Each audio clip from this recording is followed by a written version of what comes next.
PlayStation bangers incoming? Question mark.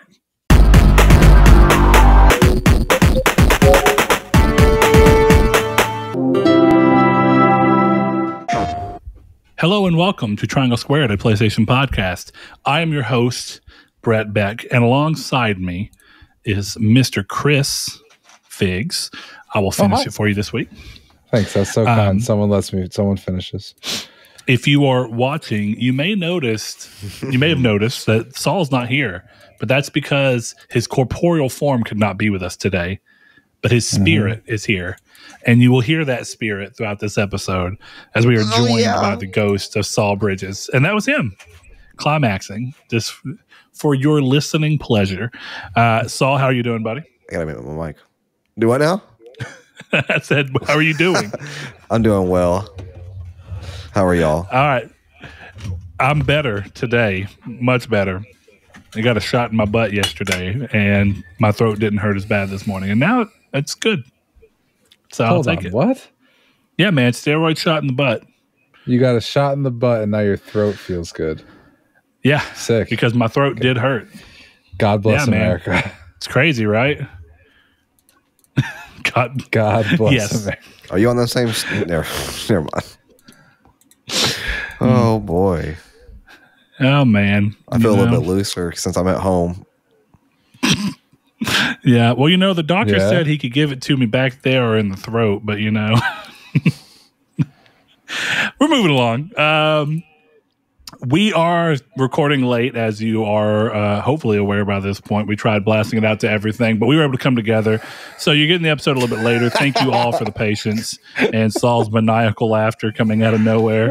And with that, we're going to get started with the show the same way we always do. But remember, if you are new to the show, stick around so that you can find out how to be part of the community. And for all of you who come here every week, thank you. The way we like to start the show is, of course, with a check-in on what we've been playing and what we've been doing, and we're going to lob that over to Saul so that you can understand why he is breaking down, as well as what he's been playing this week. Saul, what's up? I just now noticed that my microphone's not having any levels on the screen down below. Yeah, it's just yours. Okay, is that normal? It happens to us all the time. Yeah. Okay, cool. I played a little bit of Elden Ring. I actually went back to Destiny. So I've been playing a little bit of Destiny this week, surprisingly. Nice. But I haven't played a lot of anything, actually. Like a lot of time to dedicate to more than just that. Yeah. It's been rough. So have you finished Witch Queen yet? No. Your Witch Queen?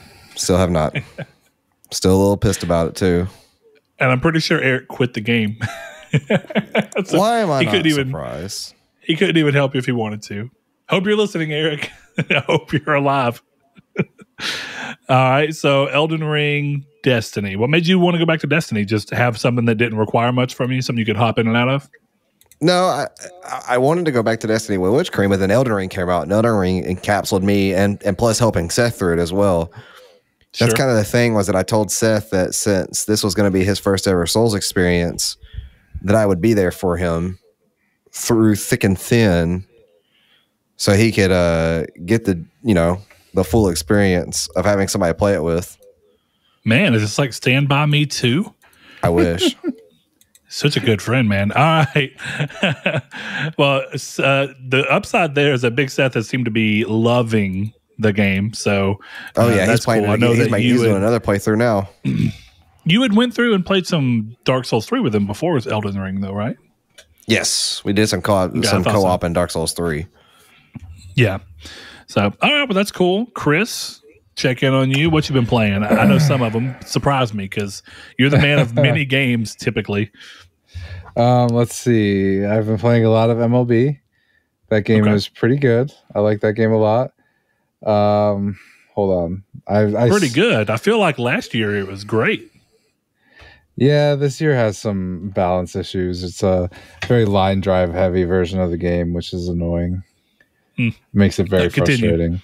I started Kingdom Hearts, so I'm not very far. Wild choice, by the way. Hold on, let's back up for anybody who's not part of the Discord. First of all, join the Discord. This would all make far more sense to you. But essentially, there was a knockdown drag out in the Discord, and Chris finally landed on getting the Kingdom Hearts all-in-one package for like $30. Yep, $32.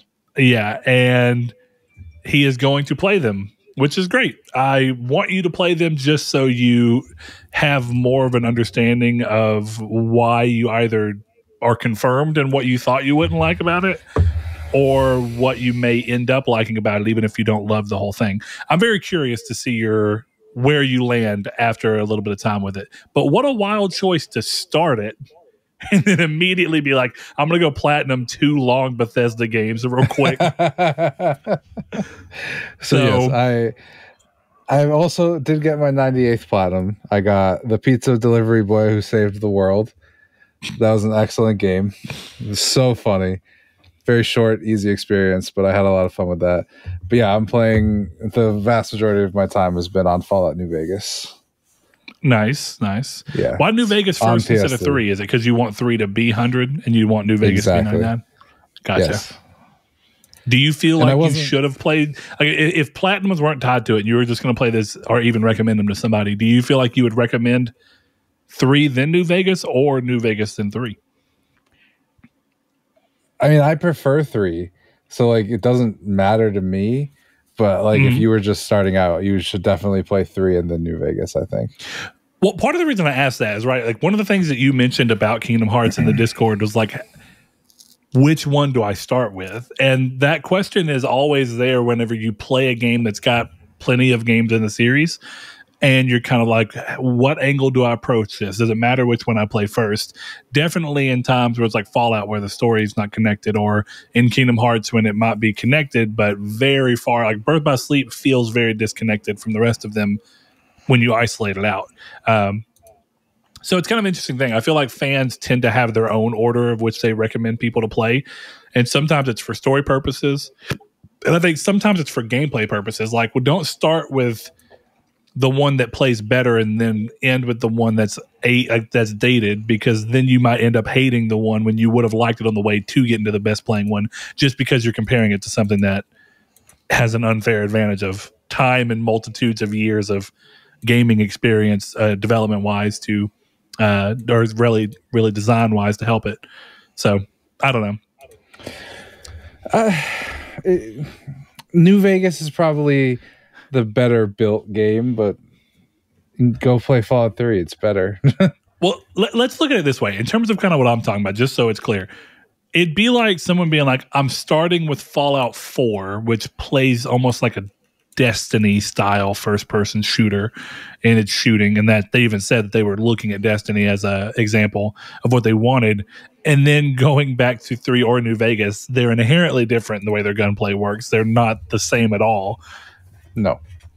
And I do feel like if you played 4 first and then tried working your way back, you would love the world and the characters. But I have a feeling that playing the game would become a lot harder. But I don't know, because I don't have that ability. So if I go back and play New Vegas or 3, much like you have nostalgia goggles on and nostalgia for that feeling of game type anyway, that you enjoy it.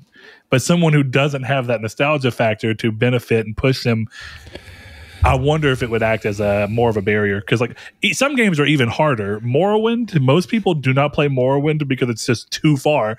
And they're like, it's just because you swing a knife and you hit the rat, but the game says you didn't hit the rat because it rolled an imaginary dice in the background. And it's just a weird system that most people, they don't even understand it, because Elder Scrolls 4, 5, and everything that they played past or whatever, it just doesn't do that. So it's weird. Yeah, I mean, I guess if I was saying like you've never played a video game before. Actually, I don't think that's a good example, because if you never played a video game before, I could give you Fallout 3 and you're like, oh my God. But if you if you've never played those games before, I would say, yeah, maybe play Fallout 4. But I don't have that issue, and I love it, I think the problem that people have is that then if you just jump straight to 4, and it does create a hard way for you to go back to 3 or New Vegas, is that you miss out on some of the legacy of the series, where if you would have played them in a certain order, you might have been able to get past that. But I don't know. Yeah, sure, it's a hard thing to kind of ask of who has the dog in that race, you know? Well, there's no answer to that question, because if I played Kingdom Hearts as a kid, I wouldn't think of them as baby games. But I do, because I didn't play them as a kid. I'm playing them as an adult. So they hold no nostalgia for me, and they just look like baby games. It's the same. You can make the same argument about that, too. So hold on, back up. We can't just say that. What do you mean by baby games? That's curiosity. I'm not judging. They look like games for small children. Boy, you're going to have some real pain against Sephiroth. That boy is rough. I'm not saying the games are baby games. I'm saying no, I know. Mickey Mouse and Donald Duck are two of the main characters. Those are children's cartoon characters. Yeah, that's what I'm saying. So you're saying outside looking in, like graphically and character-wise, you look at it and you think, oh, like that'd be for younger adult or younger crowds rather, right? Right. Exactly. Okay. I mean, I think that's fair. For people who jump into Kingdom Hearts or at least came aware of it, like when Kingdom Hearts 3 was announced for Xbox One, people who may have never really known much about Kingdom Hearts, looking at it for the first time would probably be like, why is there such a weird, strong fan base? Yeah. For a lot of people, Kingdom Hearts may have been their Star Wars. As weird as a sentence as that is to say, but it's, Brett, what have you been playing this week? I've been playing Gran Turismo 7, just a little bit, not much. Old school RuneScape, and then I just got completely enveloped by Ghostwire Tokyo. I bought it a while back and I didn't download it, or I downloaded it maybe. I think I did, but I didn't play it. I finally decided to start it, and it completely until very late game because someone happened to message me about Gran Turismo 7 and telling me that one of the cars for one of the trophies was for sale. So I was like, crap, I got to start playing so I can make enough money to buy this car before it leaves the lot. But I've played Ghostwire Tokyo so much this week. I think last time I looked my save file, I'm like 39 hours in, and I literally started last Monday. So that's quite a bit of Ghostwire. I think the game's good. I'd even wager that it's great. And I think it does a lot of interesting stuff. I think it's got a charm to it. I'm very surprised while playing the game that it seems like the way these two games that I'm about to say, the other game being Deathloop, have had their course through the media, their course through the player base, and maybe the way that Sony reacted to the money spent, which we don't ever really completely see. But Deathloop was such like a big critical acclaim game. Got a lot of notoriety from the media and a lot of attention at award shows and stuff. And it was one of those bought timed exclusives. I would wager that Sony probably was like, money well spent, right? I wonder what PlayStation's reaction is to the current reaction of Ghostwire, because sadly I don't feel like anybody's talking about Ghostwire. Even the first week it came out, I felt like no one said anything about it. Even scouring the people that I follow and everything, the only person I heard mention Ghostwire was Kiki. He said Ghostwire was awesome. I was like, that's good to hear. But it's interesting how different these two games are. I don't know. I really, I don't have much. I don't have any kind of pre-existing love for Tango Gameworks because I didn't really find The Evil Within to be that compelling for me personally, and I didn't play The Evil Within 2 as a result of that. And then this game comes in, and I really enjoyed it. So it's interesting. I wonder, was it bad timing? I feel like it's far enough away from everything, but you know what I think it might be? Elden Ring has such damn legs on it that no matter what, months away, games are still right now having to face the fact that Elden Ring came out 2 months ago, because it's like everyone's 120 hours into Elden Ring and loving it. I also think that Ghostwire is a good game, not a great game. So, we're not talking about Fist anymore either. You know what I mean? So no, I just don't think it. Crazy enough, though, I think Fist got more media attention than Ghostwire did after release. Well, yeah, Fist is a more interesting developer. That's what China Hero Project game, or at least a Chinese game. So yeah, and it is. You're right. It's one of the first games from a very big initiative from Sony. Yeah. So it had more to prove than Ghostwire, this random Bethesda game that I don't know. The reception and reaction to Deathloop makes me think that there's no weird ill will, or I didn't see any marketing people or any marketing, or not marketing, but rather fan campaigns against the game being like, don't buy it because it's by a Microsoft owned company. I don't feel like any of that ridiculous stuff was happening. I just think maybe if Ghostwire would have made its last year release, it would have really done a lot better than coming out after a big, heavy year of very highly anticipated games. Mm-hmm. It's possible. For me, it's still just the fact that like it's you're right though. Probably, I mean, for most mediocre. people, it's not this amazing game. You know what I mean? I mean, you like it, and I don't even think you'd say it's amazing. So no, it's not. I mean, I think it's got some really great ideas in it. And one of the craziest things about playing it is that I remember before it came out thinking like, I'll play the game and it doesn't really matter what it looks like. But it was weird that like you'd see certain things like, why does this look like almost like a PS2 game?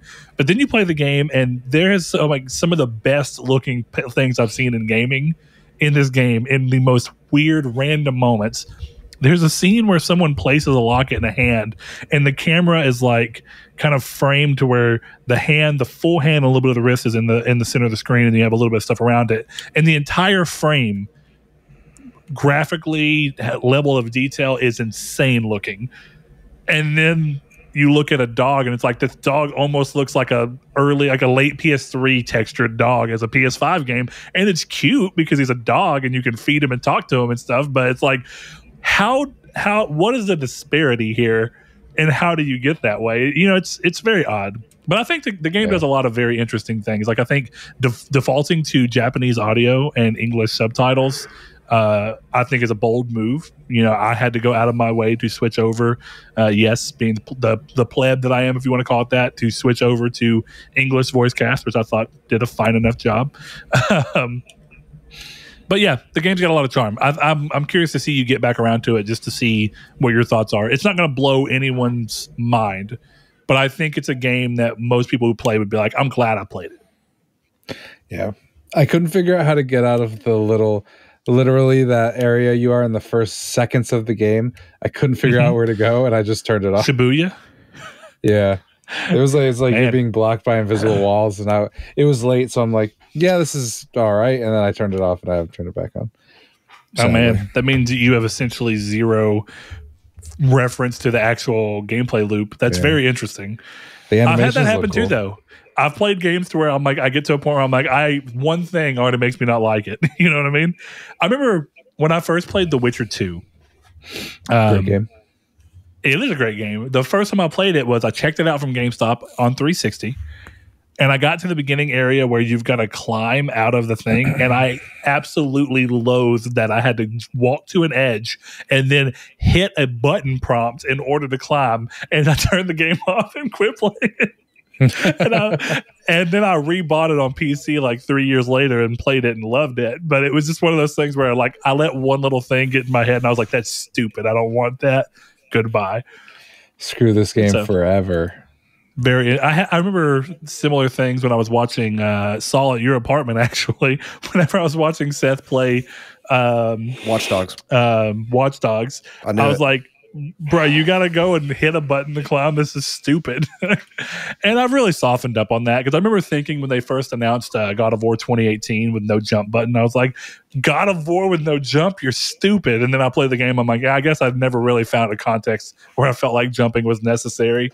But, you know, kind of how it goes. All God of War doesn't have a jump button, but Elden Ring does. Clearly. Game of the generation. Right. And then people argue that God of War took some FromSoft game design elements to it. Well, nobody's ever done that before, so that's the real sin. All right. So I guess before we get into the news, we'll go ahead and hop into the community's take. And the community's take this time around was in regards to Square Enix and Saul's kind of question about where you stand. So the question was, what are your thoughts on modern day Square Enix? Do you like their recent output more than that of previous generations? Do you think they used to put out better games? Or have their titles never really spoken to you in any meaningful way? Saul, before we get off on that, when you're speaking to, like, in your mind, what's your golden age of Square? PS2. I feel like we didn't really talk about that last week. I would honestly say PS2. Like Final Fantasy X, Final Fantasy 12. That, for me personally, those are my two of my favorite Final Fantasy games other than 6. Okay. Chris, you're very different in having or having not played some of these games. Do you have an era of Square Enix where you have some kind of nostalgia or love toward? PS5, because Guardians of the Galaxy is really good. That is absolutely true. All right. Fair enough. I don't know why Facebook has decided to completely change the way that pages work, but here we are. Let's see. We have a couple of answers here. One from Kayla Allen over on Facebook. She says, I've always thought that the older era of Square was kind of like a golden period. They put out stunning RPGs that left meaningful memories for a lot of people. I, for one, have been a huge fan of the remasters/remakes they've been putting out because I did enjoy those older titles so much. I hope they continue to do that. As for the newer generations, I've noticed a lot of change. More focus on mobile titles has been the most notable thing. I'm not one of those people who enjoys mobile games and just prefer to play on console. The Pixels remasters, I know it's available on PC too. Kingdom Hearts and near mobile games are some examples. I also noticed they're trying to break out of RPGs with their online games and other IPs too, but I'm not much of a fan of those either. I think focusing on what they excel at works better in their favor, honestly. I've always been a Square fan and will continue to be, but I'll always stick to loving those RPGs most. You know, her bringing up the remasters here is really interesting because I've noticed a lot of people who have love for old Square love the remasters. And a lot of people who are trying to dive in and play some of these games for the first time look at the remasters as like, this is the best you could do. And Chris, you had that experience recently when you were talking about playing Chrono Cross remaster. And a lot of people have had that, but I noticed most of the people who have problems with it are people who never played the original and are wanting to play it for the first time. And it kind of goes back to that nostalgia goggles we were talking about, right? You don't have the nostalgia that can carry you through these things.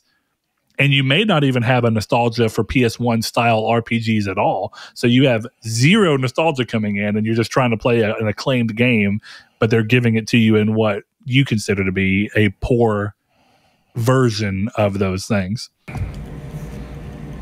Yeah, I mean, I think it's, I don't know. Chrono Cross is one of those things where I'm like, cool, I've always heard about this game. I really want to play it. And then I started it up and immediately I was just like, oh, yuck. And then just turned it off. And that's really, I would rather have just played the PS1 version and dealt with it, you know, potentially looking worse or feeling worse than buying a version on my PS5 and it looking worse and feeling worse than the PS1 version. Because if I'm playing a PS1 game, I can deal with some of the dumb crap. Like I played Legends of Dragoon a little bit on my PS3. And I could deal with it not being the greatest because it's a PS1 game. But if I got, you know, Legends of Dragoon remake on PS5, I'd be pretty salty if it ran like crap. And I just don't understand how you do that. Because it still comes in that you're putting... When you buy a remaster, you're like, that means you're going to put some work in and some of these edges are going to be glossed over. And it's weird, though, because for a lot of ways, it's just, this is a way for them to get the game back out on storefronts again to where people can buy it on a new system.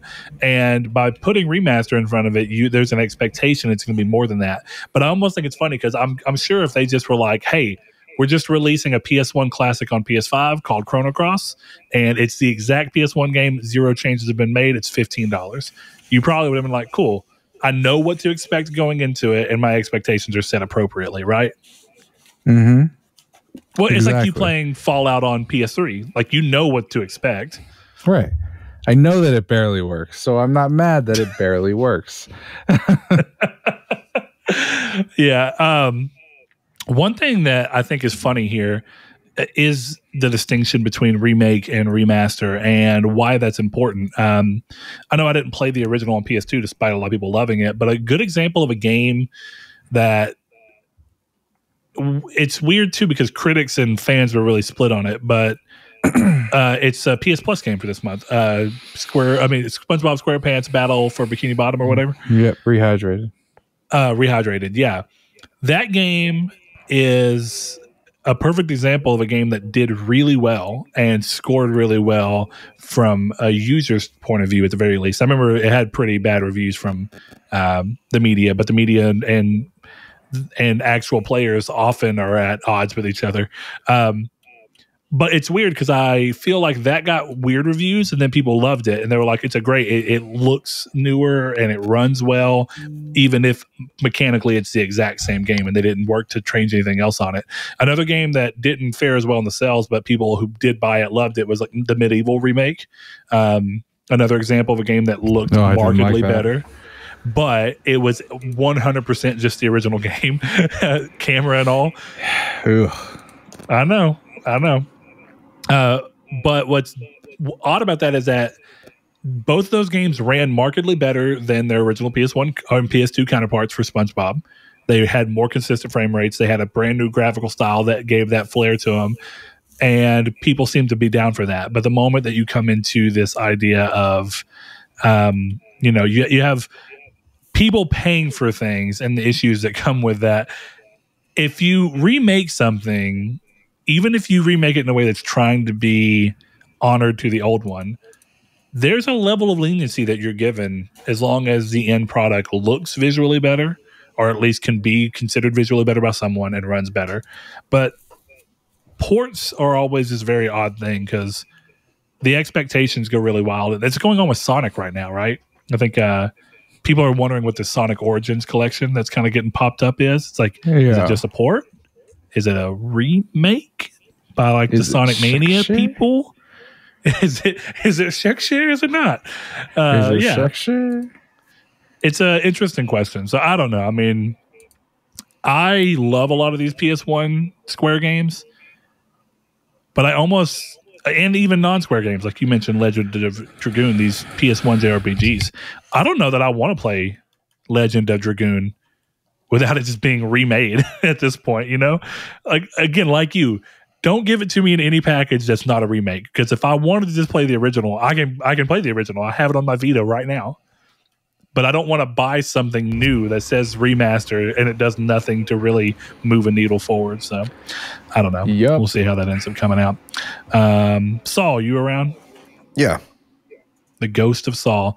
Have you played any of the Square remasters that they put out on PS4? Because I have not. Not on PS4, no. On Switch, I have. Okay.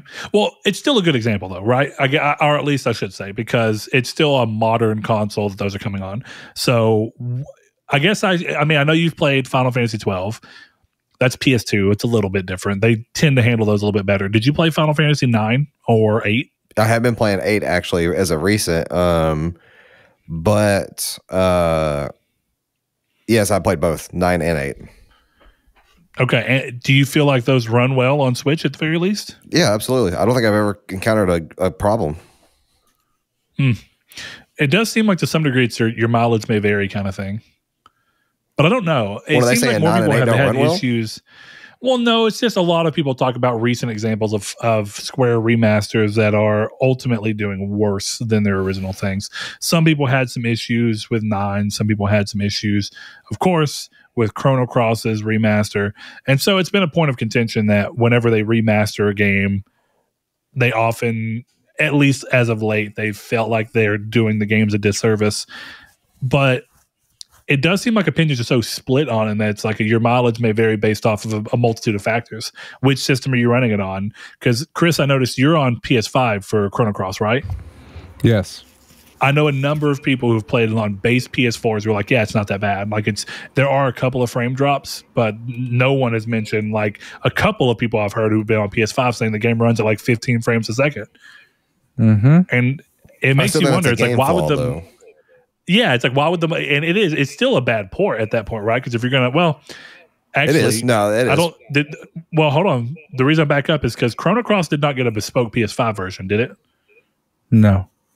So what's really happening here is wonky backwards compatibility. Is it actually backwards compatibility's problem, though? Or is it... It would have to be if it's running perfectly well on an actual PS4 hardware. But then when it comes time to run on a PS5 that technically has better hardware and is trying to emulate itself down into a state that acts as a PS4, that it has issues. I think that's a good example of this being problematic on the emulator side. Not to say it's like a big issue. One game is not too surprising. Yeah, but I wonder, though, if that's the problem with like PC then, right? Because it's going to be running it at different resolutions and different frame rates. Yeah, maybe. I don't know. I'm really curious. I guess the upside to PC, though, is that you have the flexibility. If you're having bad frame rate issues, and you can be like, well, let me run the game at a lower resolution, see if it fixes that.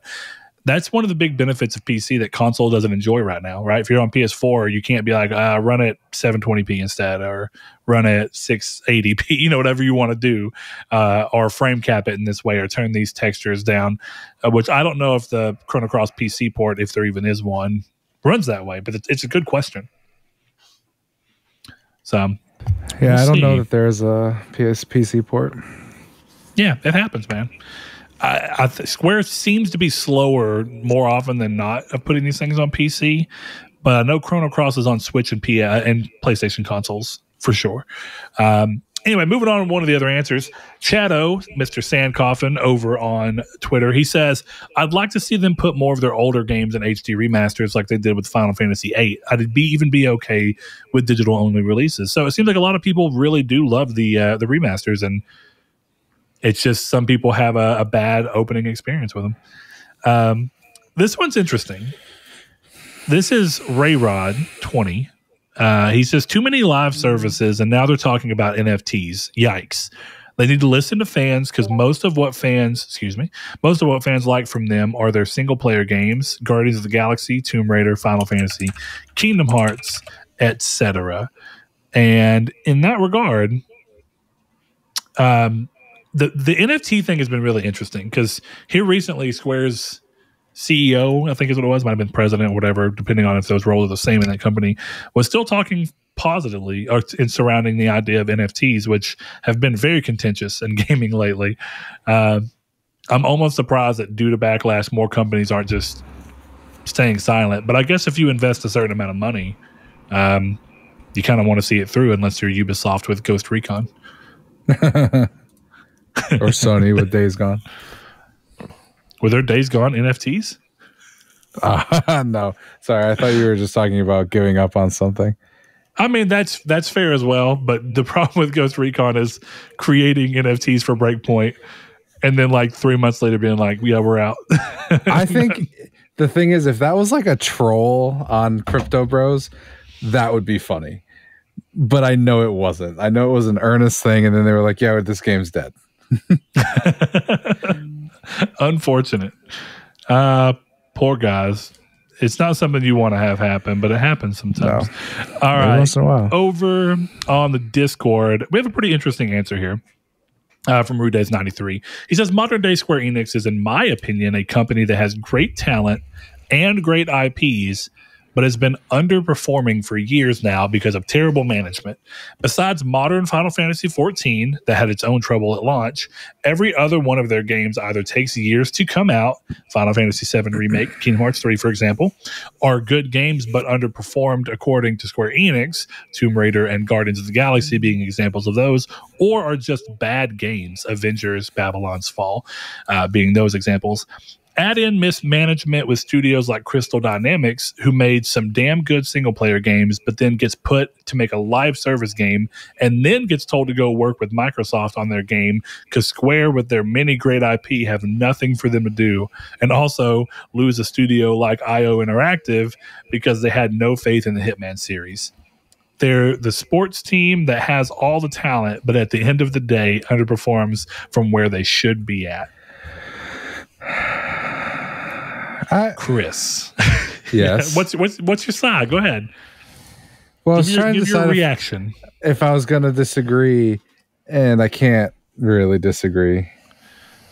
I was planning on being kind of defending them, and I'm like, I don't know that there's any room to defend them, actually. You know, the weirdest thing for defending them, if I really wanted to give them a good go, right, is that they still do allow a game like Guardians of the Galaxy to be made, which ends up working very strongly in their favor in that regard. And I think you have that is a good example of their Western studios paying off for them. When I feel like here lately, it's like their Western studios really popped off big with like Tomb Raider's first remake, or not remake, but reboot from Square. And then Rise of the Tomb Raider was fraught with controversy and lesser scores. And then Shadow of the Tomb Raider was fraught with a leak and then just a less than compelling game for a lot of people. And it scored lower than a lot of the other ones and was far more forgettable and underperformed as a result. And you have all that going on from that side, and you have them losing IO Interactive. Probably in a way, they probably thought that was like the smart move, right? I feel like Square was like, yeah, go. We don't have to put up with what we think is investing money into a series that won't ever perform to the heights that we would expect. But then you have what you could argue is mismanagement, or anything that you want to call it. Their Japanese side of games come out, and at the actual Square Enix developed level, not games that they're agreeing to publish, like Left Alive. I don't know if you remember that game.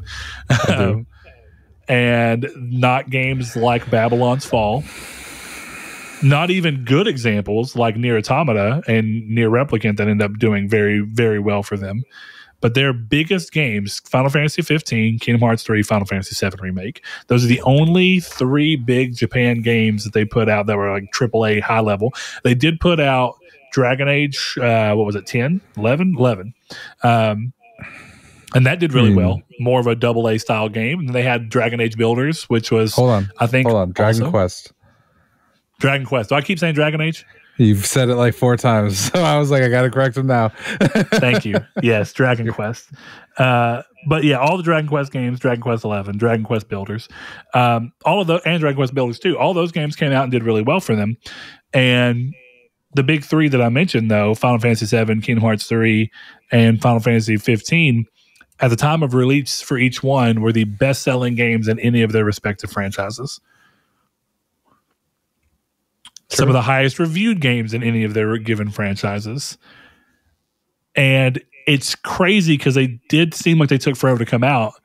But at the end of the day, a game taking forever to come out, as long as it comes out and performs really well, doesn't really matter. You know what I mean? So yeah. I agree with you in everything, Rude Days, except for the fact that their actual Japan-run side is probably the side they care about the most and delivers for what they expect more often than anything. And I think what happens is that they don't manage, and of course I could be just as ignorant to anything, but I'm willing to imagine that because management in Japan is different than management in the Western side of things, Square from a top brass level is expecting the same performance out of the differently managed Western side of their studios than what their Japanese ones are, and those expectations just cannot be met within the confines of what they're doing. And then so you get games like Avengers and Guardians of the Galaxy that are either bombs for fans and sales, or are critically acclaimed and fan loved like Guardians of the Galaxy, but maybe don't hit the mark for their sales. But they definitely seem to be a different thing. But you know, one thing I didn't bring up that when Kayla was talking about it. Yeah. One of the things I think Square has to deal with constantly with people who've been gaming for a long time is people who still call Square Enix, but talk about Square Enix not being as good as they used to be when most of the games that we're talking about were before they became Square Enix. And when you look at Squaresoft, the original company that actually created Final Fantasy and Dragon Quest and Kingdom Hearts even. Kingdom Hearts 1 was released as a Squaresoft game. Yeah. Before the Enix merger that happened, people have rose-tinted goggles for a completely different company, in all honesty. You can't really look and say like, oh, why does Square Enix will never make games as good as Final Fantasy 7, 8, and 9 again. But that's because that wasn't Square Enix. That was Squaresoft. And that was a completely, some of the people stayed and merged into a company, but there's a reason that these things are different. And I think that that's to a degree important. And a lot of people who are big, longtime Square fans have that belief that even if Square is okay now, they'll never be as good as what Squaresoft was when it was at its heights. What do you think Squaresoft, like, what do you think the pictures were of the Disney CEO that Squaresoft was able to get Kingdom Hearts done and still be able to make it? What do you mean by hold on? Yeah. What? Like, they clearly have the CEO of Disney on film doing something nefarious. I had a feeling that's what you meant. To be able to make a game like Kingdom Hearts, like, listen, we're going to take your lovable Disney characters and put them alongside Mickey Mouse. Very Japanese characters. Right. We're going to make a Final Fantasy game with Mickey Mouse. You know what I think it was? Disney is really big in Japan. Sure. And Tokyo Disney World is very big for them. And I think that Disney saw very, very bottom dollar. They could invest in something that might work out to where it can convince more people to go to Disneyland in Tokyo. And it just happened to be a lot bigger than that. they got lucky.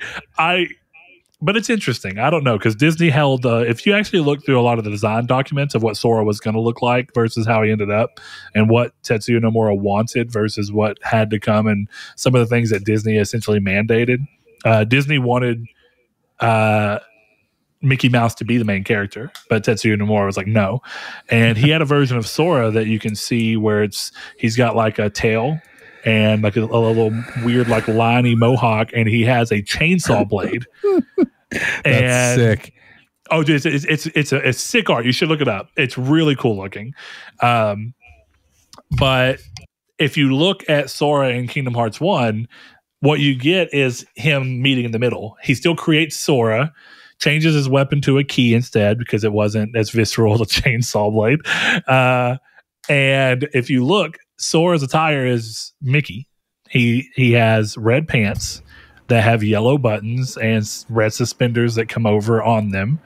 He has big feet that are yellow that match Mickey's yellow feet. So yeah, he's got big feet. It's very interesting figuring out where. So you see the old Sora? I couldn't find a picture of it. I'm gonna find it. Hold on. It's concept art. I have it. I could take a picture of it personally and send it. Oh, did you find it? Yeah, I think so. Yeah, cool. It's. I mean, it's very different. It still has like I don't know if you ever heard of Klonoa, the Klonoa game from PS1 and PS2. It almost gives me Klonoa vibes. Definitely like the little tuft of hair on the ear. Yeah. So, but Klonoa vibes. It's definitely a cool little picture. It's decidedly different than what we actually have. You know what I mean? So it's interesting to see how that goes down. But see, that was Squaresoft. That's the thing, is like a lot of the history that people think of when they think of Square Enix doesn't really come from Square Enix. It comes from Enix essentially being like, we're just going to buy the better company because we have more money for whatever reason it be, and we're just going to merge into them and rename ourselves so we can still stay Enix, but we can benefit from the Square branding that everyone loved about Squaresoft. So it's interesting to see how it goes. Coney or Skonami. Are you waiting for that to happen?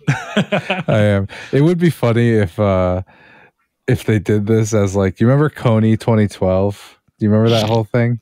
They do it. It'd be the search for Konami IP, and it's just like the guy doing that whole presentation, but about like Metal Gear, and then at the end it's like Coney 2022, and it's Sony and Konami's name pushed together. That would be so ridiculous. Oh, man. We'd have to send money to help Sony acquire Konami. Make sure you put all these flyers up at your local Walmart at 1 a.m. for Stop Coney 2012. There are starving IP in Konami's vaults. let's move on before we offend someone. For just 10 cents a day, you can help feed create Simon a new Belmont. Castlevania. Oh my like God. That. You know what? That would actually be a fantastic. If Konami were like, "Hey, we are still fine with publishing games, but we just want to not have to fund them ourselves, so we're going to do everything through crowdsourcing." Dude, if they just made their own thing and then everything was like, they were just like, "Look, guys, there are starving IP in the Konami vaults," and then they do like a little video presentation of where you see like a little CGI Simon just like. It's just a Sarah McLachlan song playing over gameplay of Castlevania Symphony of the Night. Yeah. Yeah, for just 10 cents a day. For the equivalent of 10 cents a day. It's just they digitally do Snake in like a little cage or whatever. Yeah, it's not even like a single donation of like $20 or whatever. It's literally just you subscribing. That's Konami's subscription plan. 10 cents a day. For 10 cents a day. Oh my God. I would do it. Do it, Konami, for $3 a month. I think that's a pretty interesting marketing campaign. And I think that they could get people to go for it. Absolutely. I guarantee you. Absolutely. Yeah, they can even do it more, right? Pasta. Castlevania's not getting any dinner tonight. Oh, terrible. All right. We have a little bit more here. We have TT Dog, one of our other patrons, Rude Days one as well. He says, "It pains me when they have such good IPs that they choose to ignore. Vagrant Story and Parasite Eve, the two I'd love to see return, yet they'll knock out some dross-like Avengers and seem surprised when it doesn't sell." I'm going to tell you right now, though. Yeah. If you think Avengers didn't sell, being as well known of an IP as it is, I love Vagrant Story and Parasite Eve. If they put the same amount of money into making a Vagrant Story or a Parasite Eve game as they did for Marvel Avengers, that game would be even more of a failure. And I really wish I didn't believe that to be the case, but those IP do not have that type of namesake. And if they did, they would have sold a lot more when they first came out. There's a reason that we got 18 more Final Fantasy games and only one more Parasite Eve game since PS1. Yep. And it's unfortunate. Now, if you look at it and say, hey, instead of doing one Avengers, choose two teams and spend half the money on a Vagrant Story and Parasite Eve, fair argument. Fair argument. And you don't got to pay any licensing agreements. Give Tango Gameworks Parasite Eve. Actually, dude, from like pure design aesthetic alone from Ghostwire, I think that they would kill. Hell yeah, they would. Dude, Ghostwire has some of the most fly-ass clothing. Like when I was playing it, I was like, I don't dress this way at all, but all the characters in the game look cool. Yeah. I just appreciate that. It's not Take a picture of them into your local Hot Topic, and you're like, I want this outfit. Yeah, I mean, it's pretty sick. I was looking at myself. I was like, can I pull off these little like scrunch-legged pants? Yeah, you can.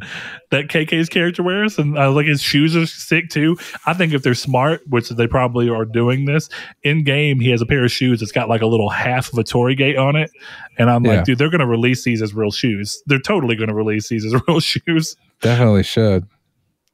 Hey man, if they're all right shoes. If you remember when PlayStation was selling shoes with Nike? Yeah, they did the what was it? Oh, I can't remember the basketball player. They had two different sets. Now. Paul George sets of Sony shoes. They sold for so much money. Oh my God.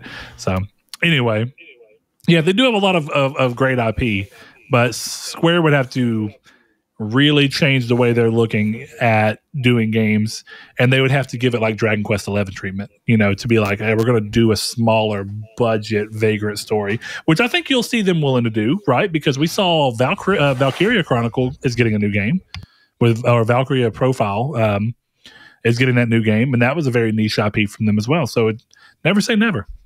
That's what I would say. Let's see. Never say never. Another, as this kind of goes on, Rude Cold replies to that and says, absolutely spot on. Square have made some strange decisions over the years where they really have some very poor games that they are happy to release, like The Quiet Man and Left Alive. I would be happy for them to release fewer but more quality games. More Quiet Man, please. What's funny about that though is that the games that Square does put out quickly, no one likes. The games that they take years to make, Everyone's like, hurry it up, Square. And then they're like, but at least the game was awesome. Yeah. I don't know. This whole community stake is just making me more comfortable in my thought that Sony should not buy Square Enix. I think if Sony buys Square, it's all about valuation. How much they buy them for. Well, sure. If you can get them for like 50 cents in a McDonald's gift card, like, yeah, you buy Square Enix. But I don't think that's what they're going for. And I think, I don't know. If you're spending $50 billion on Square Enix, just buy the Konami IP and then buy a bunch of studios. Like, I was thinking about this recently, right? What if Microsoft, Sony does what Microsoft did when they've announced like In Exile, Double Fine? You remember that E3 where they had the screen? It's like, these are all our purchases. But they should just do that and then but have it's all Konami. Like Konami IP, and then it goes, we've also bought High Moon Studio, Supergiant, that, and then these guys are all making these IP. We bought IO. We like do that. That's what I think would be cool, and I wonder if that would be something viable for them to do one day. I don't know. It all comes down to sheer money and what Konami would sell, because I almost feel like any IP would end up being sold for more value than what it's worth, because Konami goes, it's worth money just sitting in our vault and anybody will pay for it. But as long as we hold on to it, we have the potential to make a game or a license. Yeah. So letting go of it entirely and losing the value of ownership, I feel like Sony would overpay for every one of those IP. Again, it goes back to that idea, license it. Well, that's what I was going to say. Do the Disney thing where it's like, we have an exclusive license to all your IP, and we've bought these 8 studios to make IPs to make specifically this, and then, hey, our 2D Castlevania games, those are PlayStation Spartacus games. Dude, I was just about to say, no joke, that this is actually the power plan right here. 8 small studios licensing the Konami studio IP that everyone loves, and all of those very reasonable $10 million, $20 million budget games make all of those Spartacus games, and suddenly you have a way more compelling version of Spartacus. Exactly. Like, yeah, maybe it's not viable to put God of War, and then but it's definitely viable. Let's make it even better. Look, you can be like, all right, and as part of doing that, all of the classic Konami IP that were PS1 games are going to be available as part of PS. Yeah, it's going to be on the PS Premium. All of these games are going to come back because we have access to the license now. We can re-release these games as PS Spartacus Premium games. And then they just do that, and they're like, also Nixus is updating all of them. Nixus Dude, that would Valkyrie, be sick. There you go. That's what I would do. You guys wanted Metal Gear Solid 2 remakes? We're not remaking them, but you can get them all upgrade. You can get the Blue Point versions further upgraded by Nixus and Valkyrie for PS5. That's pretty interesting. Easy. I don't know if it'll happen, money. But that's very much dream talking. But it sounds great on paper. Well, I'm sure someone who has way more business knowledge. But go ahead. But you've mentioned it before, where it's like, logically, why would you buy the IP? Because then you have to take Sucker Punch and have them make this, or From Software and have them make Castlevania. So instead of that, like I said, you just buy indie studios. Yeah, you have to buy studios to make it. Just think about that. Drinkbox, I can't remember the Dead Cell studios, but the Dead Cell guys, Supergiant, Twin Motion or Motion Twin. Yeah, whatever. Yeah, the Cuphead guys, buy all of them. Just be like, we're spreading $1 billion between these 10 studios, and then we've also secured the exclusive license from Konami for their IP. Easy. Yeah, it's funny that a lot of my ideas right now are based around how to make PlayStation Plus, Premier, Premium, whatever it is, more valuable. Because that would be the value of Square Enix. Yeah, I think so too. And I think that would be a lot of if you make smart acquisitions that can bolster that without being too costly, I think you make something that potentially runs into more. I still always wonder, like, how notable are these games and companies to where people would still in flocks drove toward that premium thing. Definitely when you have people gaming the system and buying these PS Now cards and PS Now things so that it'll get converted. But the idea is there. I'm just genuinely curious how much it'll be tapped into. But I don't know. It's one of those things. Saul, I know that you've talked about in the past the idea of the Konami stuff as well in terms of them getting it. But I mean, and this is something that's going to come up a little bit later when we're talking about the news of something Sega related. But I mean, what do people want? Do people want more Castlevania that's middle budget $10 million game that's more 2D focused? It's almost more like Bloodstained, or do people want Castlevania, but they want Castlevania as like a $100 million AAA game? Nobody wants that. I don't want that. I agree in that. I'm down, Chris. You're muted. I'm down to try it if they want to do it, but I'm also down for the cheap version. But is that everyone? Is it enough people to justify that move? You know? It also entirely depends on what the game is, right? Because if Sony announced tomorrow that they'd contracted From Software to make a game in the Castlevania universe, and they were spending $100 million, I'd be like, holy shit, let's go. You know what I mean? But like, if they were a lot of factors, Bloober Team, we've contracted Bloober Team for $100 million Silent Hill, I would say no thank you. Yeah. You're right. There's a lot of factors and a lot of puzzle pieces that can make one move either look really cool and really smart or really dumb. And I like to think that Sony has their ear enough to the ground to choose the right studios for the right IP. But sometimes Sony makes weird decisions. So I don't know. I've been beating the drum forever, and I will continue to beat the drum of a motion twin Castlevania game. Would be the best possible outcome from all of this.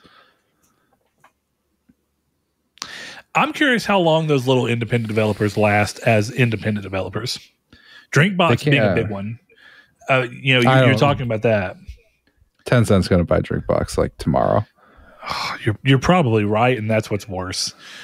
All of these companies that we're talking about will probably be, well, Embracer's the better of the two. I agree. if it's going to happen. Yeah, Embracer's got a lot of buys IP. Embracer, and they go from Activision. They would got 110 new studios. They would suddenly have 400 games in development. What if they made so funny? What if they made a Vanillaware Castlevania? Hold on, Vanillaware. Dragon's Crown, Aegis 13 Sentinels, which is a game I need to desperately play soon. Yes. Okay, I know that name. Yeah. I'm officially done eating now, by the way, boys. Okay, hear me out on this, right? Sony buys Sega and the Konami IP, and they give Atlas Metal Gear, and they do it like Persona. What? I think people would riot streets if I'm being honest. I don't give a shit. I would play the hell out of that. That would be so fun. Snake is just a silent protagonist, and they're in high school, but it's just like a military barracks.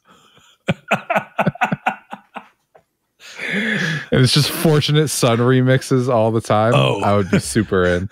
I would want him to not be silent though. I'd want him to walk around. Oh, hi, Meryl. He only talks in the codex, but the joke is that he's in the codex directly next to people the whole time. It's like, no, I can only talk to you in my iPad. That's hello. So stupid. I gotta get to math class. Finding interesting ways to use IP though always depends on the IP and how serious or not that it is. One thing I like about IP that never takes itself overly serious, and I would argue that sometimes Metal Gear Solid has moments of being kind of goofy enough that you could think it would work anywhere. But I think most of the time it's pretty serious to this point where I have a hard time seeing it work in certain things. That might be one of them. But I think there's other IP you could do that with, and you'd be like, it works, even though he hides in a box. He does hide in a box. The game does not take itself seriously until Snake is crying at a gravestone or something. I only know the GIF. I haven't played Metal Gear Solid 4.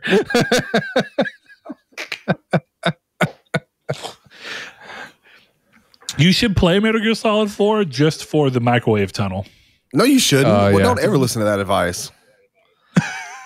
I'm going to play a Metal Gear Solid 4 just so I can get the platinum, which is supposed to be absolutely insane. Yeah, that's bad advice too. Hey, hold up. You telling me that you don't have fond memories of the microwave tunnel? Bro, you telling me I don't have fond memories of holding up on the analog stick? for like an hour. Hold on, you got to tap X as well. Oh, so where my name is Mayo back now. Up every time you fall down. Yeah, but at least it's for a goal. There's a story of My Name is Mayo. There's a snake in my boot. That's what I thought you were about to say. There is, though. There's a story in My Name is Mayo, and it's a heartfelt, wonderful story about a can of mayo.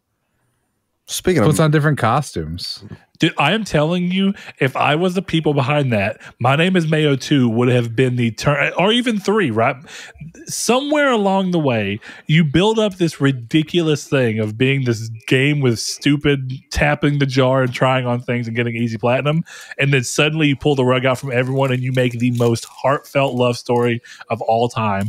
Or whatever, redemption story, coming of age story with mayonnaise. You could totally pull this off and just have a blast. If you, dude, I swear to you, if you looked someone in the eye and you said, I gave you 2 easy platinums, and then with my next game, I made you cry about a jar of mayonnaise. That is such an amazing statement in and of itself that you would have Dark Souls game.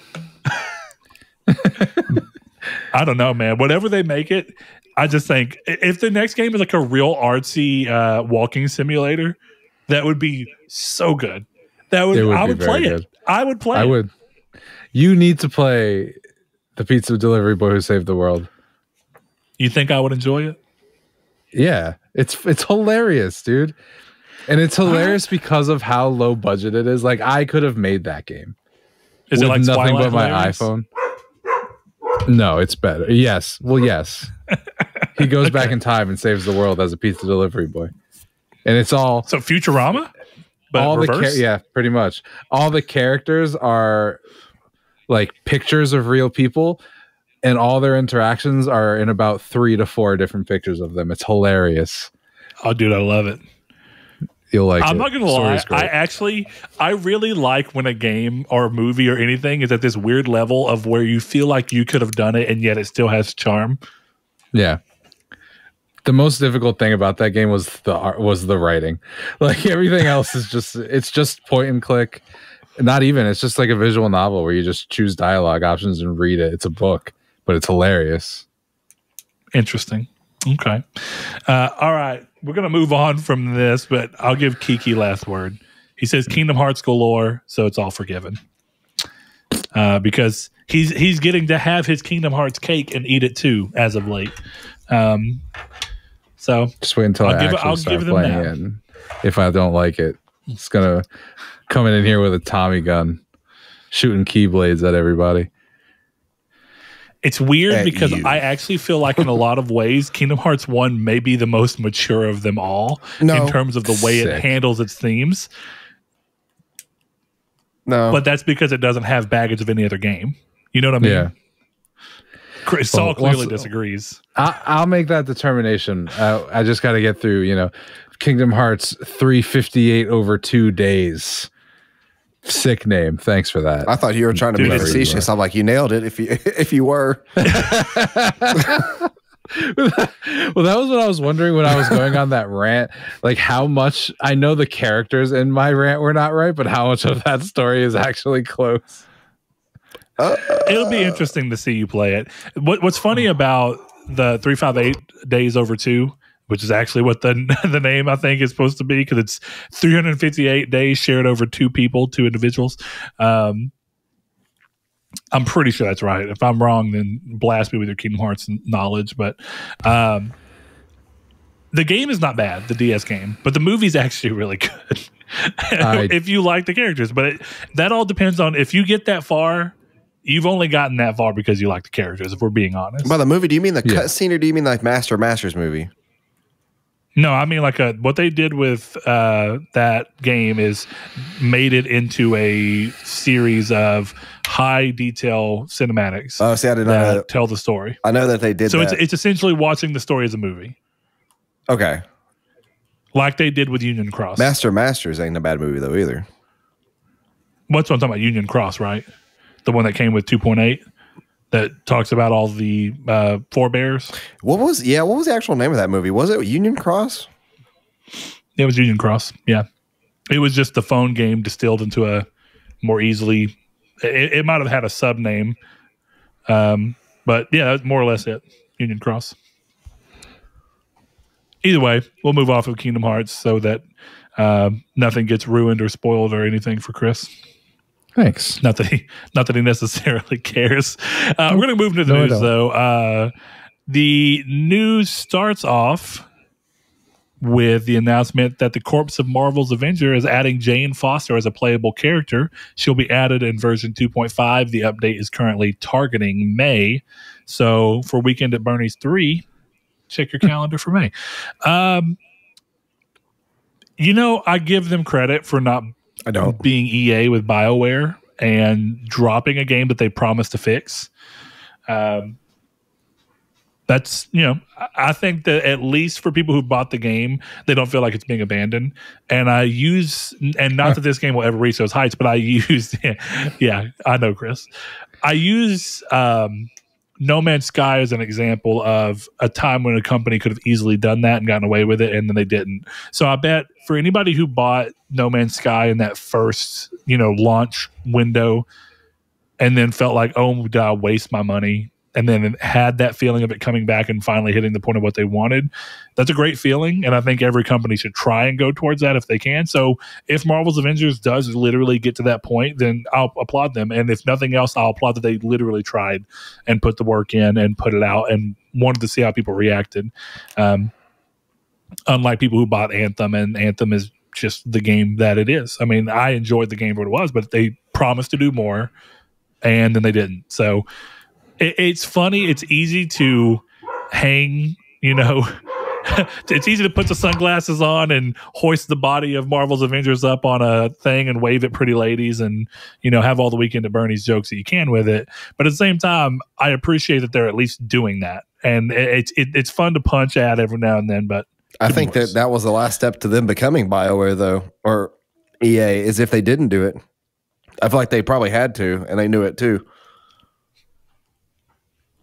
Yeah, I don't know. I mean, it's one of those things to where I feel like sometimes it comes down to money, and I'm sure if EA had that feeling, then that's what it is. 1 second, guys. Kyrie, what's going on? Baby, get out of the camera. Come here. You guys have fun talking about whatever. Wait, what? What's your favorite movie, Saul? Zodiac. Zodiac, really? Probably, okay. Yeah. I go back and forth between Zodiac and Prisoners. Damn, big Jake Gyllenhaal man. Well, I was going to say Jake Gyllenhaal man, but yeah, actually, what is you asked me this. Fincher directed Zodiac. Oh yeah, he did. I don't know why I said Villeneuve. Well, no, I totally thought when you said it. We talk about this at work sometimes. What is your Mount Rushmore of movies? Your top 4. It's easy to do top 3. 4 kind of rough. Training Day. Okay, interesting. Good movie. Training Day. Ooh. I feel like Up in the Air is probably on my Mount Rushmore. Up in the Air is definitely in yours. You talk about it all the time. I've never heard of that movie. I love that movie. It's an incredible movie. Into the Spider-Verse, and then my man, The Departed. The Departed's really good. Yeah, those are my 4. Brett, you might as well jump in on it. We'll get a little bit of midweek matinee on here. So your Mount Rushmore movies. What a hard question. Mount Rushmore specifically makes it hard. The reason that it's hard is because I feel like most people have a different Mount Rushmore for different purposes, right? Like I could easily bust out 4 of my all-time favorite movies. Well, that's what this is, dummy. Would I say that they're the best movie? Oh, hold on. Would I say that they're some of the best movies ever made? No. That's not what this is. This is what your top 4 is. This is your Mount Rushmore. Yeah, but it's different moods, right? So I almost feel like it'll have to be like every president's head is going to have to account for a different mood. If that's the case, then mine would be Training Day, Twilight, Avengers, Up in the Air. Boy, Martin Scorsese is rolling around in his pretty good pre-existent grave. Yeah, well. Well, the reason I say is like I absolutely adore The New Guy. it is not some pinnacle of film. It's a well-crafted movie. It has a story and a plot to move forward and character development, but it's not like some, you know what I mean? Like, it does better than some modern movies. Well, dude, some modern movies don't even do that, if we're being honest. That's not a bad point. Did you see It Chapter 2? Yes, I did. That was not great. So point being is that I would never be like pinnacle of film, The New Guy, but I love that movie. I could watch it again and again and again and again. So I'm going to throw out there in a weird way. I'm going to say The New Guy. They got to come to you pretty quickly. Forrest Gump is a fantastic movie. I'm putting Forrest Gump in there. What's up? Okay. Saul, what were you trying to get? Oh, I say they got to come quickly. But that's what makes it off the top of your head. Like, for me, if you ask me this question, it's always going to be Zodiac, Prisoners, I Love You Man, and the famous Jack Jackson movie. Like, those are the... the famous Jack Jackson. All right, fine. It's actually a fantastic The New Guy, movie. Forrest Gump, Tropic Thunder, Joe Dirt. I'm cool with that. So, like, the worst, like, early 2000 movies. You know it, buddy. C tiers. Now, really, Prisoners is in there. I'd probably replace Joe Dirt with Prisoners, but I've said it, so it's set in stone. Isn't that what Rushmore is? That makes the list even weirder. Prisoners suddenly in there. Yeah. Tropic Thunder is one of my all-time favorite movies, so I'll go to bat for it for any time. It's a great movie. All right, let's see. Picking up off where we left off. Next on the list is the now live update for Battlefield 2042. Among weapon changes and fixes for the title, the update's big additional feature is the inclusion of in-game voice chat, finally. What? That's so hard to get out. The game launched without in-game voice chat. Battlefield? The last update. Yeah. Battlefield 2042, update, yes. They just added a scoreboard in the last update. So you're shitting me. No, dude, that game came out unfinished. And I almost pre-ordered that shit. I almost did too. I was so excited I don't know for that game. I don't know if the game, even at launch as an unfinished game, had any kind of fun to its loop, but it's clearly an unfinished game if the natural things for an online game, scoreboard and in-game voice chat, are not present. It's been like half a crazy year, move. too. 6 months. Yeah. Well, okay, anyway. If we're being honest, though, isn't that essentially what's going on with Halo Infinite and co-op? It's like, co-op is not on the same level as in-game voice chat and the scoreboard. You're right. Those are base level features for those games. But online shooter. They both carry the thing of, we're going to add that shortly after launch, and then 6 months later, you're adding in things that originally you said were going to be shortly after launch. I don't get where that's kind of come along, but you're not wrong. Halo Infinite's a great game, but they already learned from Halo 5 that people want to play Halo co-op. Right, I don't get that. And they still just were like, we're going to put it out anyway. So I mean, it is what it is. At some point, we're dealing with it. So Battlefield's in a weird spot right now. Moving on, next thing, Sega's strong move onto the silver screen seems to be moving to a second franchise. Deadline is reporting that the company behind the hit Sonic movies, DJ2 Entertainment, is developing a Streets of Rage movie with Derek Kolstad, the creator of the John Wick franchise, behind it. This has the potential to be a really cool movie in a very different way than Sonic, right? Yeah. I hope this is like a hard R. Streets of Rage, though, the reason I say that is that game is just a PG game. Oh, what's the equivalent to PG? Teen, right? I would say. Or no, probably E, because there's E10. So it would be E, you're probably right. PG. Well, what I was trying to think of is like Mortal Kombat's always been up there, right? But was Street Fighter anything past teen? I would have imagined not. No, Streets of Rage wouldn't have been. I imagine Double Dragon wasn't. No, right? Double Dragon was, I think, always E, if I'm not mistaken. Well, yeah, those are like those weird brawler style games like Ninja Turtles old games. They're just beat 'em ups. I'm not a fan of the beat 'em up genre. I think a lot of it comes down to blood, right? I think the differential factor for Mortal Kombat, even though it's not nearly as old as those, in all honesty, but the differentiating factor for Mortal Kombat was blood. at least on the Genesis version. I don't know if y'all remember blood being painted green, if I remember right, on gray, or maybe it's out. One of those two on the Super Nintendo version. Yeah, it's gray blood, sweat. They called it sweat. They're just sweating, bro. Yeah, just hitting the sweat off each other. Weird move, but that's okay. I don't know. I'm not a huge Streets of Rage fan, but they could either make a campy thing that ties into its kind of more animated like depiction, or they can go hard with it. If, like you said, they can really push it and do like John Wick, or if they're doing it from the creator of John Wick. He did Nobody as well, right? Or was it? Yeah, I think so. I think it was him. Yeah, that's a good movie. So to that, I would like to watch a hardcore Streets of Rage movie. That would be sick. Well, you know, it's weird. Like, I've always kind of considered Streets of Rage kind of like The Warriors. And I've never seen the movie or even played the game. I've just seen pictures. But it's like a gamified version of The Warriors to me, in that it's kind of meant to be campy. I don't know if that's actually true by what the game does. It's just the outside looking in. You know, I've played a little bit of Streets of Rage, but not enough to get a good feel for it. But Double Dragon's kind of campy. You know what? Speaking of like The Warriors, and if you've ever seen Double Dragon, like the movie from like the early 90s, this applies to that too. What was up with like in the late 80s, early 90s that everything looked dirty in movies? Do you know what I'm talking about? Now, do you mean like grimy? The city was like gritty and grimy? It was like it's got to be gritty. Yeah. But I didn't know if it was that or if it was just like this obsession with sewing, because a lot of those things take place in New York as a proxy for where they really were. And there's this like weird obsession with sewing New York in this grimy sense. Well, it was like Blade Runner did it too, like where it was like the buildings looked wet or something. Like it was just nasty. I think it's like this idea of, to a degree at least, of dystopian ideas. Dystopia, but yucky. The Warriors did it real bad. Double Dragon did it. If y'all have never seen that movie, by the way, that movie's something. Is Dolph Lundgren in that? No. I don't think he so. was Street Fighter. He was in. He played. He was Guile. in Street Fighter, but he was also in Bison, Masters of the Universe, the He-Man movie they did in the 80s. Yeah, no, he played Guile. He-Man is an awful franchise and will always be an awful franchise.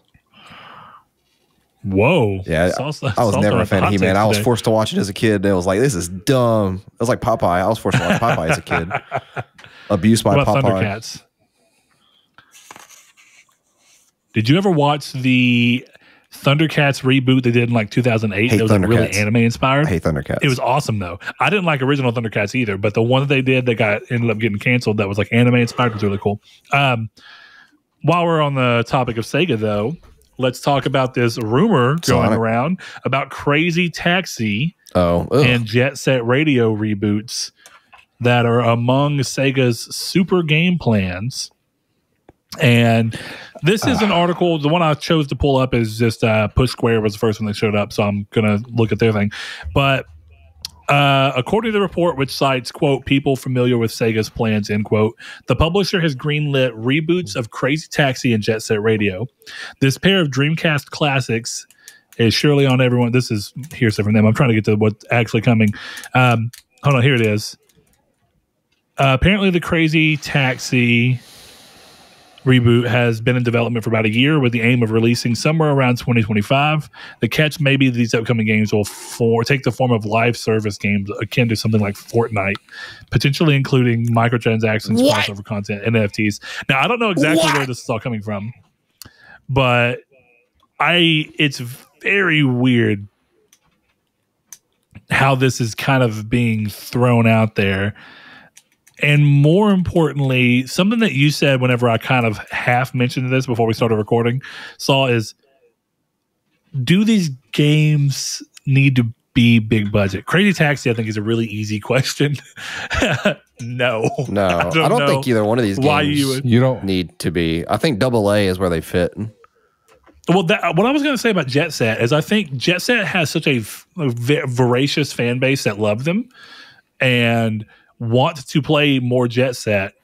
And I think they're the perfect people who would be like, we don't need. Now, it doesn't mean that it can't be good. It could be good. But I don't think any of them would just go down the hill of, if we ever get a new Jet Set Radio, it has to be a AAA game. I think most would be happy with something that's akin to what you had with Jet Set Radio and Jet Set Future.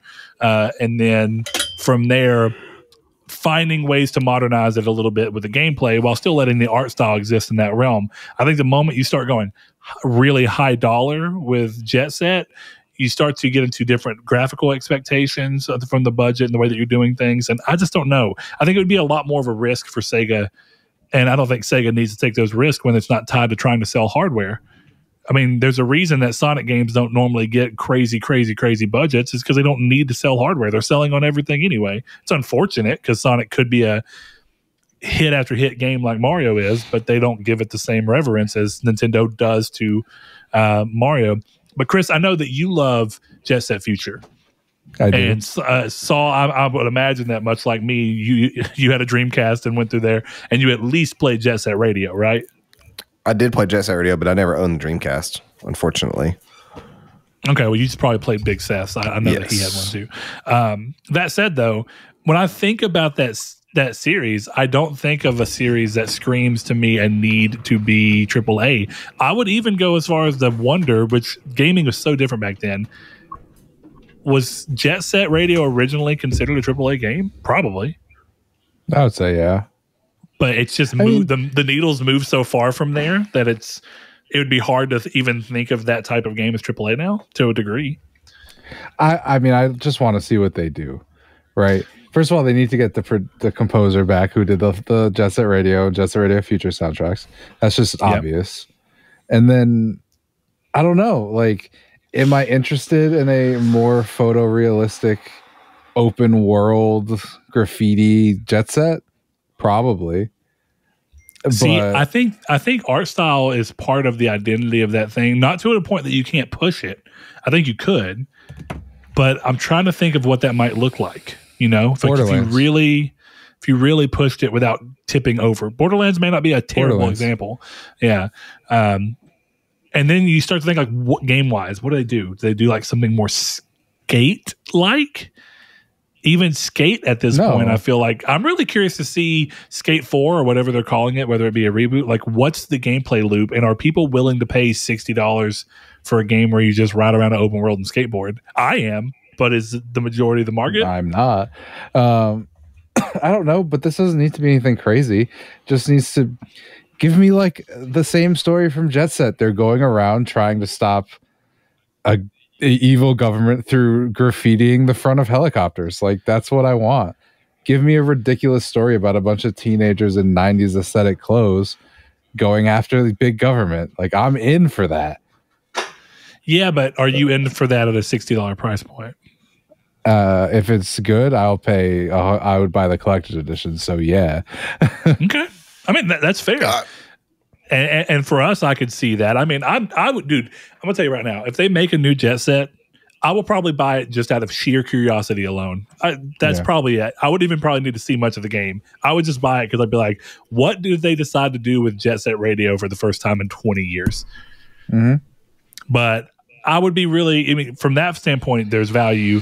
But I would be curious for Sega's value of their seeing, like, they have data that we don't. Clearly, they must be seeing a want for that game in a way that is quantifiable for them, but not necessarily obvious to us who just see online chatter, you know?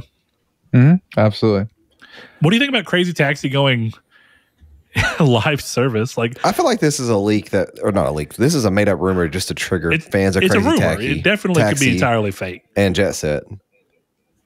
I don't know. Am I crazy for thinking a live service game for Crazy Taxi doesn't sound that bad, depending on what the live service is? If the live service if it's free to play, yeah. But even if it's not free to play, if it's a $60, like every month we change the passengers you have to get, and we add new routes, and we add new cars, we add new taxis. Like, I'm in. I'll try. Here's my devil's advocate argument for this. And this is something that other people bring up about games and how games have changed, in that you get to this point where certain new games start to do everything, right? You can't, it's harder to sell just a racing game when Grand Theft Auto 5 is like, hey, we have racing. So then it starts to feel like, well, you're either going to be like super realistic like Gran Turismo is doing, because in the other sphere, you have people who are like, well, I can just do all the arcadey stuff in Grand Theft Auto. Now, that's not everyone. It's just a light example. But it's kind of like, okay, well, you can't have a car combat game do too well right now because PUBG can just update their game to include vehicles and car combat, and bam, there you go. You have car combat that you can still get out of the car, run around, do things out of the car. And those arguments, at least when you step back and look at them, seem to make sense. I wonder how much the actual market would agree with that, to the point where would a game that's just Crazy Taxi work when Fortnite could just be like, we're going to make a mode where you can drive around our map in a car and pick people up. I'm not saying they would at all, but any existing game could add that in, much like we saw Fortnite do with Among Us, and then be instantly more popular. So I feel like there's almost got to be more. Though at the end of that rabbit hole, you could say that Fortnite could update to include anything and push anything out of the market if they really wanted to put that work in. But that's kind of where I think of, is that gameplay loop catchy enough in modern day or not? So, I don't know. Yeah, it'll be interesting to see. I hope they do it. I want to see what this Jet Set radio is. I mean, I'm with you on Jet Set. I just think that any nostalgia for Crazy Taxi is just, I don't think it carries to a new game in a well enough way. But I think that gameplay is good enough that it won't matter as long as it's fun. Maybe. We'll definitely see what ends up coming as a result of it. Moving along, though, Robert Morrison, a developer at Sony's visual art studio, is suggesting that a, quote, banger game is coming this year and is not God of War Ragnarok. He doesn't give much hint as to what the game is, but rumors pegged the studio, that being Sony Visual Arts, as the minds behind The Last of Us remake initially, before it got folded back into Naughty Dog. And that has been rumored for a 2022 release as well. So we could be talking about that. Hard to say. It's weird to look at Sony's catalog and think, who hasn't delivered in the last year or 2 years? You know, like the way that these studios kind of rotate through, it's like, what developer would be up at this point? Insomniac is probably tapped as they're going to get. Sucker Punch put out Ghost recently. You have Naughty Dog, who just recently put out The Last of Us and the stuff they're doing, but they have that extra team working on The Last of Us remake. And Polyphony did GT7. So it is hard to think of what could be a banger that's not probably The Last of Us remake, if we're being honest. Uncharted remake.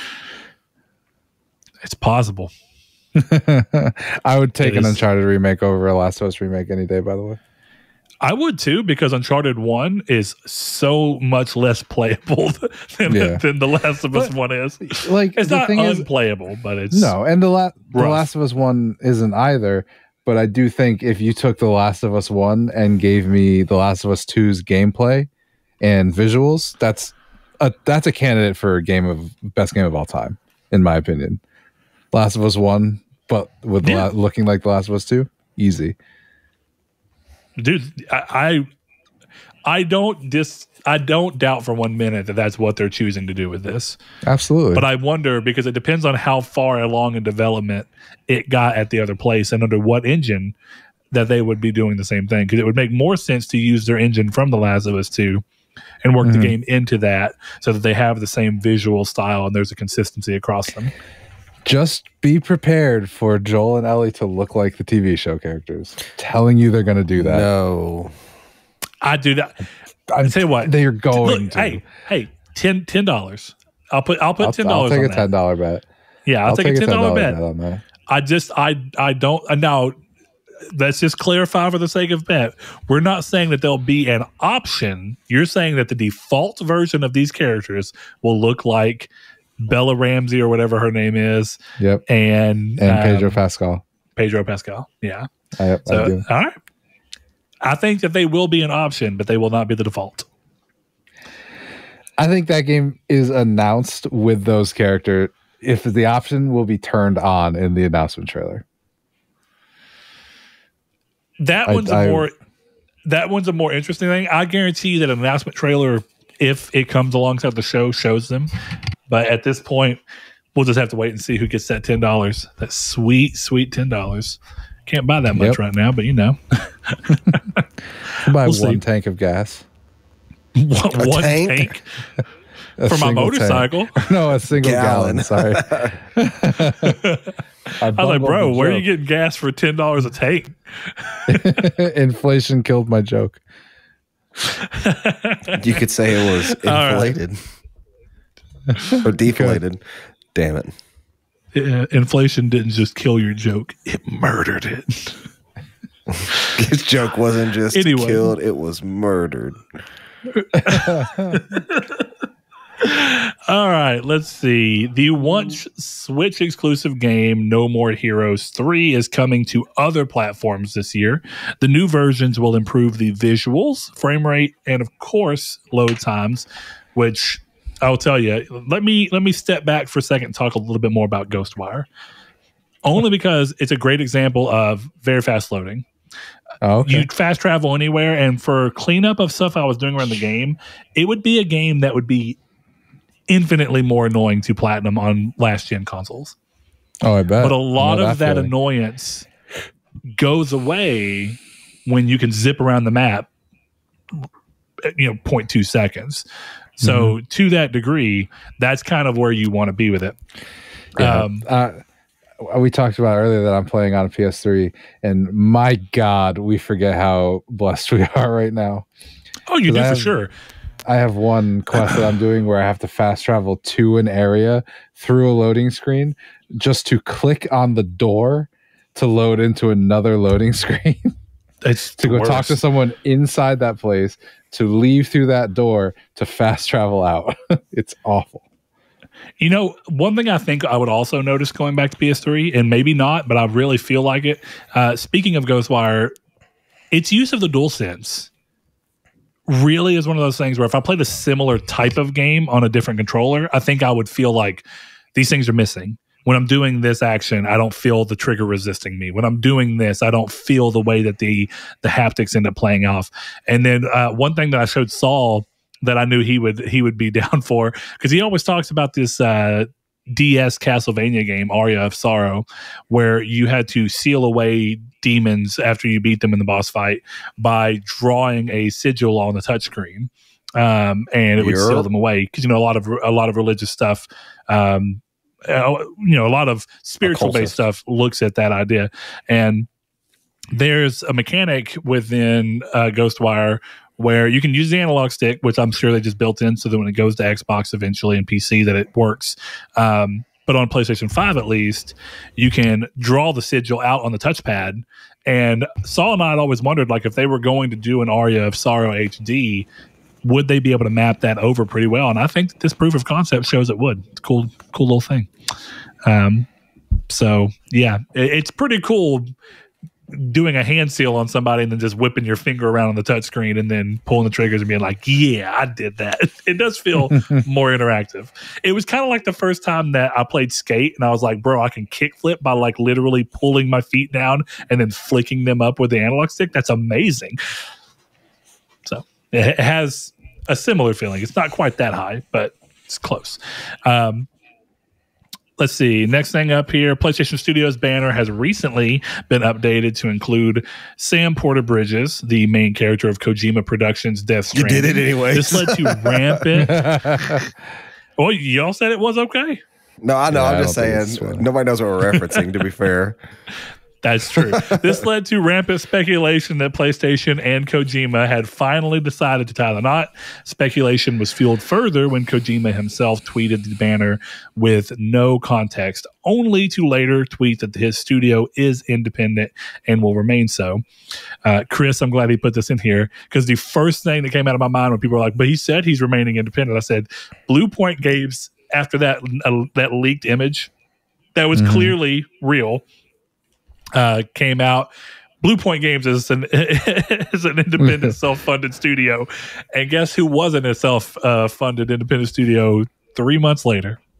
Yep, Blue Point. So I will say this: the precedent has been set that companies can't just come out and say, "But we're independent." Well, okay, you're independent right now because the merger's not the acquisition hasn't been announced, nor is it complete.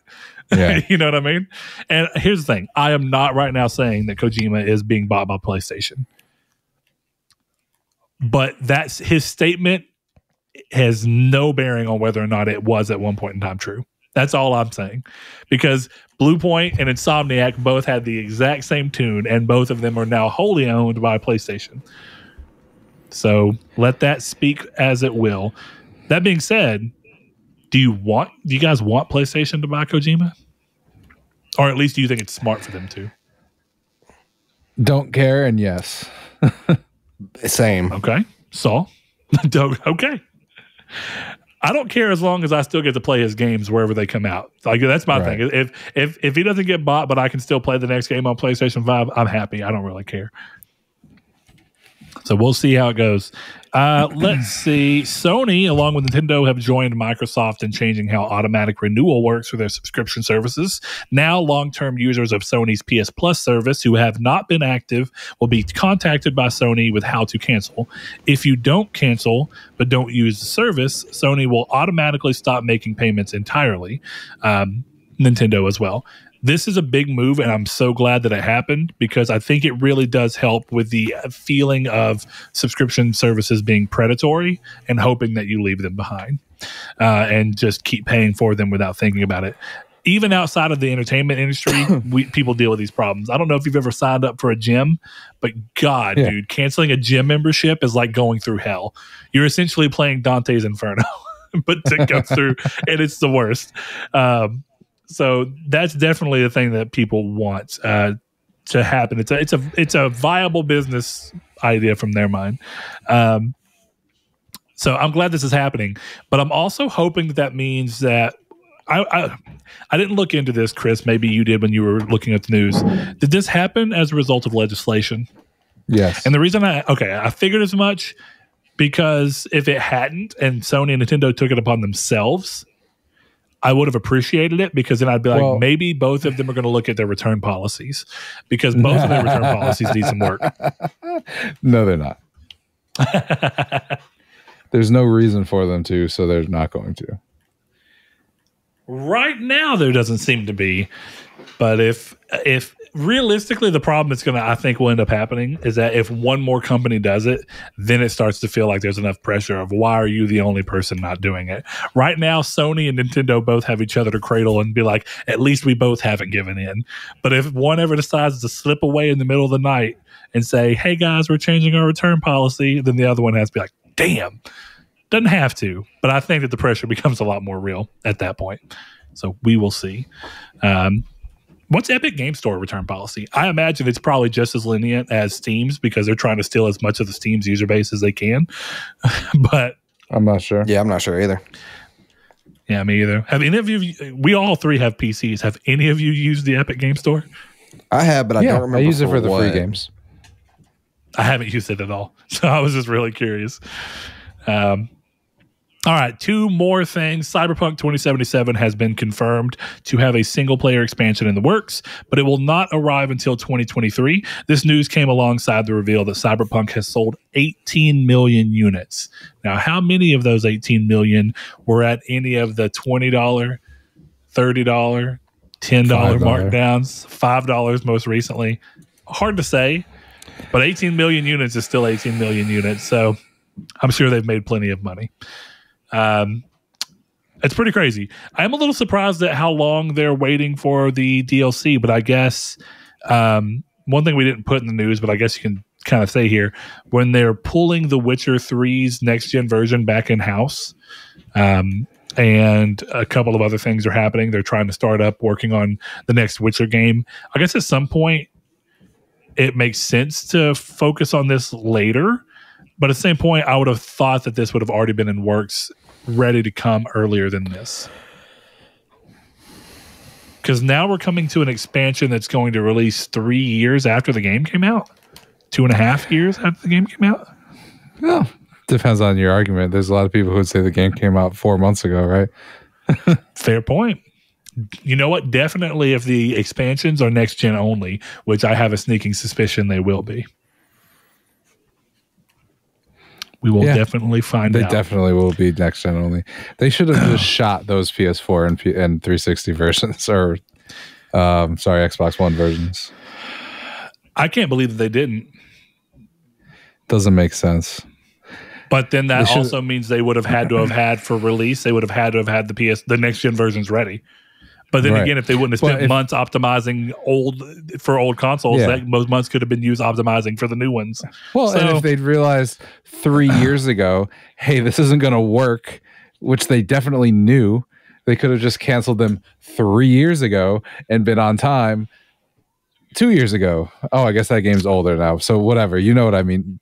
Move your timelines accordingly. Sure. Yeah. Yeah, it's weird that games redemptions arcs. See, gaming is now storytelling. Games redemption arcs take so long these days. It feels like, and I don't know if it's still because of ramifications of COVID or a bunch of other things that are going on. Probably a little bit of everything. It's just a little cocktail of all the stuff happening in the world right now. But it's a weird time to be in. But No Man's Sky didn't turn around in one update. That's about the best I could say for anything. Last thing up, Amy Hennig is working on another game at Skydance New Media after the announcement that she was working on a Marvel game. This time announcing a new Star Wars game after her last Star Wars game was canceled by EA alongside the shuttering of Visceral Games back in 2018, I think it was. This is an interesting move because as Rude Days, or actually, I'm sorry, I think it was Rude Days, had mentioned in the Discord, this is like 8 Star Wars games announced to have been in development, and none of them seem remotely close. Well, yeah, the EA deal just ended. And EA can still make games, apparently. Anyone who wants to can, but... yeah. Ubisoft, so what is it? Avalanche, right? Avalanche has a Star Wars game in works? Yes. Yep. Okay, Avalanche, Lucasfilm, I think, does. Aspire has some. Aspire has a couple. They have Knights of the Old Republic, and then they do all those ports. And then Skydance does. Respawn has 2. Yeah. Hold on. Is it Avalanche, or what is the name of that company from Massive? Ubisoft? It's Massive, not Avalanche. Yeah, I know Massive. That's EA. But or is it Ubisoft Massive? No, it's Ubisoft. It's Massive. That's right. Hold on. EA. What is EA's? Motive. That's what it was. Yeah, Massive are the people that are behind. They've got so many games in the works. They're behind. They have Avatar. They're doing, and they do The Division. Yeah. Oh man, what a crazy! Oh, that's weird. All right. Either way, that's where we are now. So Amy Hennig in Star Wars is cool. I've always wanted to see this. A lot of people I saw media saying, I wish this was 1313, or I hope it's 1313 being dug back from the grave. I'm be honest, I don't know why Amy Hennig would want to start working on a Star Wars game just to dig up someone else's work. If anything, I'm assuming she'd be reusing ideas from her canceled game from Visceral, at the very least, if not going in an entirely new direction. I don't know. What's your move on this, Chris? I like Amy Hennig. I think she does great work, as has been shown by her list of great games. But I'm curious as to how much this moves the needle for... This seems like this is clearly an announcement for mega fans of games, because most people don't know creators' names that well.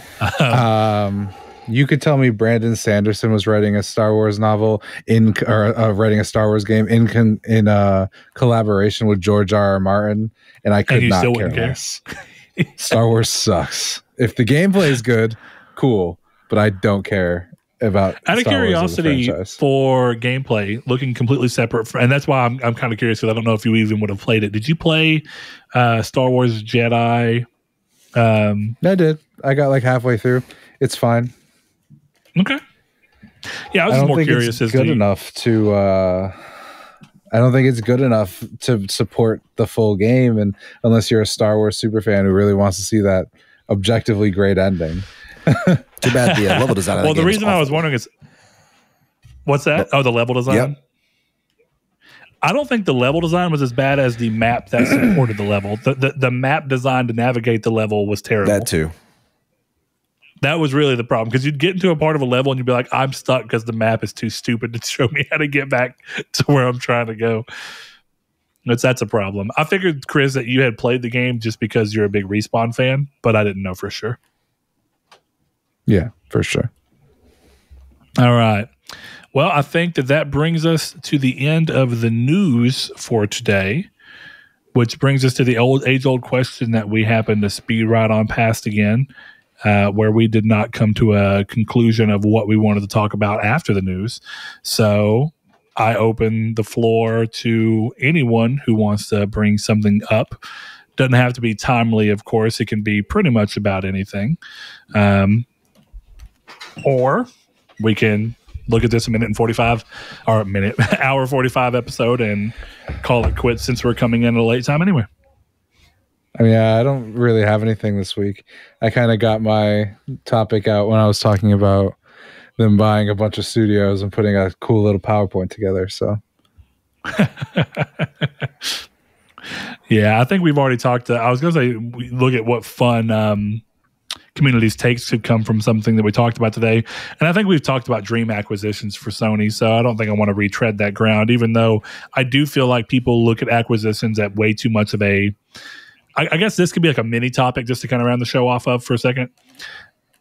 We do a pretty good job, I feel like, of talking about acquisitions from the any level, looking at Sony saying, hey, look at this very small studio. We could benefit from them in some way that is not as immediately obvious to fans who strictly play the AAA level of gaming.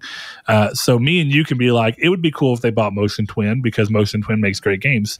It'd be cool if they bought this other small studio because what is the studio that made Hades? Giant Sparrow? No, Supergiant. Supergiant, that's what it is.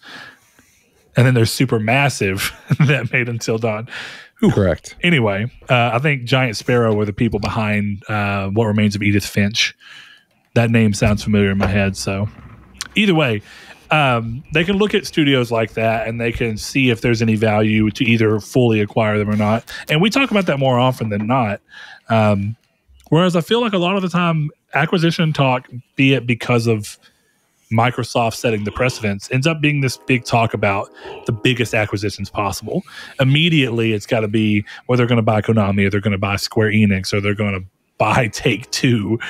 And these are massive, massive deals because everybody wants it to be something that's on the scale of the waking up and seeing Microsoft buys Bethesda, or the way bigger Microsoft buys Activision.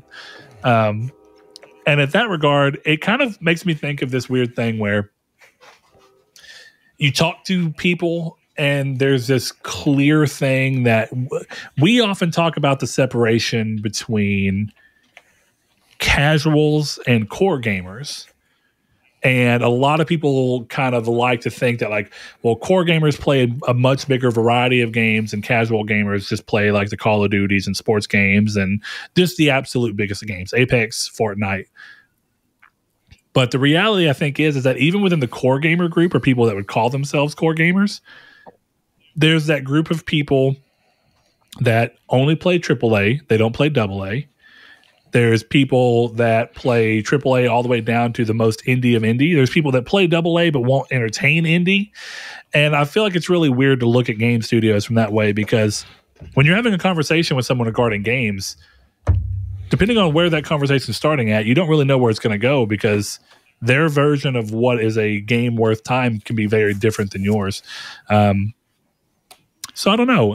How that bleeds down into acquisitions is going to be really interesting, because does Sony see the value of announcing that they've bought Supergiant if that's only going to make a splash in a very small segment of the gaming world? They probably still would. It just wouldn't be something they might take to Twitter and blow up on. I don't know, though. Because like no one knew Nix's very well, at the very least. And they bought Nix's. And they took to Twitter to announce that. But that was kind of it, right? I wouldn't even call it a flash in the pan. What would you call it, Chris? I mean, it was an announcement. It was a drop in the ocean. But did it mean anything? That's kind of the thing. Like, for 90%. It meant more for me to look at and be like, oh, wow, they're committed to PC. That was really... Yeah. I think that's the most sizable thing that most people took away from it. So I don't know. I guess I don't know if you guys, we've kind of talked about today.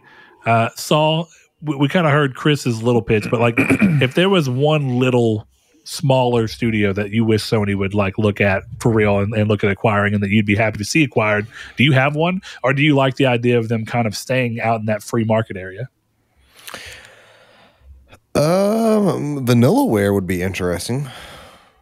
Mm-hmm. With having we'll bring up Dragon's Crown again. That was a Vita game. Mm-hmm. And that was a Vita PS3, right? I think so. Yeah, I'm pretty sure. Yeah, and then Sentinels, 13 Sentinels, Aegis Rim. That's on PlayStation 4. It's also on like Switch and stuff. But sure. That would be an interesting. They have interesting art design that I think fits either Nintendo or PlayStation. That's an interesting thing. Do you think the reason you think that is because you don't see very many Japanese-like games over on the Xbox side of the aisle?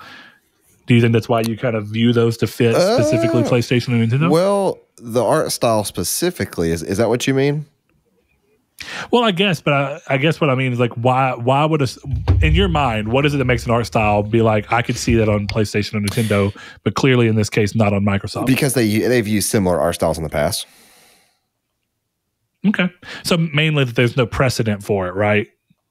For Xbox, yes. Xbox's side of the aisle. Mm-hmm. And I think that comes from the fact that Xbox has a decidedly small amount of Japanese games to pull from that are synonymous with that system or even released on that system, considering that Dragon's Crown did not release on Xbox. Did 13 Sentinels release on Xbox? I don't think so. I think it's PC, Switch, and PS4. You know what? It should release on Xbox, really curious. Though. A Lost Odyssey. I thought it was on Game Pass. It might be. I'm so out of it on Xbox right now. No, it is not on Game Pass. It is only on PS4 and Switch. It is not even on PC. Wait, really? I thought it was on Steam. Yeah. Nope. I'm waiting to buy that. That's the next big game I'm buying, though. And actually, it just came out on Switch. Yeah. It's been out on PS4 since 2019 in Japan and 2020 for America. Yeah, it sounds really good. No, actually, I'm sorry, September for America. A very emotional visual novel with like tower defense / RTS combat. Sounds really cool. Well, that seems to kind of tie into this idea of what we were talking about. Like, I don't even know if you were on that episode, Saul, because you've bounced out a few times, but we were talking about like, what does Sony lack? And, because Sony clearly has a lockdown on third-person adventure games, but like, what are spots for acquisitions that make sense for them to fill? Because like right now on Xbox's side of things, like you can kind of look, it's like they have like strategy games covered from some of their acquisitions. They have like really weird niche CRPG games covered with like In Exile. They've got third person action adventure covered, or at least seemingly covered from their, what is that studio called? The Initiative Plus, Crystal Dynamics that's coming out. They have shooters covered clearly by the likes of the Gears of War team. That's third person as well, and then Halo for that. So it's like there's not as many obvious complete missing pieces of the puzzle for Xbox from a first party standpoint. And I think that in that sense, Vanillaware would be interesting because of the fact that this would kind of be like, it's weird because 13 Sentinels, from everything I've seen, kind of like changes up gameplay a lot. So I think it's got like some RTS elements and some like you just said, like a visual novel elements to it, right? Or have you seen much about it? Talking about 13 Sentinels? Yeah. Yeah, I've specifically stayed far away from like a lot of stuff about it, but looking at the screenshots, it's definitely a visual novel with what looks to be like either RTS and or tower defense. I can't really tell. I've not watched a single video. Well, I think the game kind of switches between. That's what I think is odd. That's kind of cool. It says apparently I'm on the Wikipedia because I was already there because of the thing. So it says gameplay. It divides its gameplay between adventure game sections, which are more like the visual novel, and real-time strategy battles. Okay, that sounds pretty sick. Yeah.